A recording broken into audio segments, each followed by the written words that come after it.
আসসালামু আলাইকুম প্রিয় দর্শক, এই দেখছেন ড্যানফোর্স ব্র্যান্ডের বিএলটি মাইক্রো ড্রাইভ একটা ইনভার্টার। এটা কত কিলোওয়াট দেখেন, 1.5 কিলোওয়াট। 1.5 কিলোওয়াট হচ্ছে এই ইনভার্টারের ক্যাপাসিটি। আর এই ইনভার্টার কিন্তু এখন একটা অ্যালার্ম আছে, অ্যালার্ম 13। অ্যালার্ম 13টা কি আর এটা কিভাবে রিসেট করতে হবে এইটাই আপনাদের দেখাবো। তো যদি ভিডিওটি ভালো লাগে অবশ্যই একটা লাইক দিবেন, পাশাপাশি আমাদের সাথেই থাকবেন। যাই হোক, এখন এই ইনভার্টারের যে অ্যালার্মটা আছে সেটা আমরা রিসেট করব।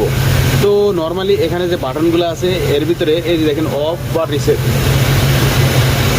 অফ রিসেট এই বাটনটা আছে, এই বাটনটা চাপ দিয়ে আমরা এটা রিসেট করব।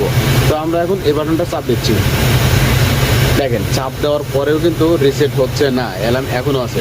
তাহলে কি করতে হবে, আমাকে এই ইনভার্টারের পাওয়ারটা অফ করতে হবে।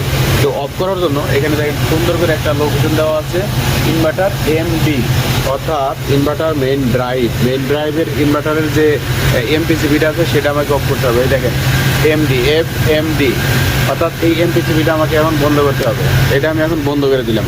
দেখেন এই যে ওয়ার্নিং চলে আসবে, এই যে ওয়ার্নিং চলে আসছে, মানে এখনই পাওয়ারটা চলে যাবে। হ্যাঁ, এখন পাওয়ার চলে গেছে। এখন আমার কাজ কি, এখন আমার আবার এই সেম এমপিসিবিটা অন করতে হবে। ওকে, এবার অন করে দিলাম। দেখেন অন করে দেওয়ার পরেও কিন্তু অ্যালার্ম যায় নাই। তাহলে আমাকে আবার কি করতে হবে, আবার আমাকে এই বাটনে চাপ দিতে হবে। ওকে, এখন কিন্তু অ্যালার্মটা চলে গেছে।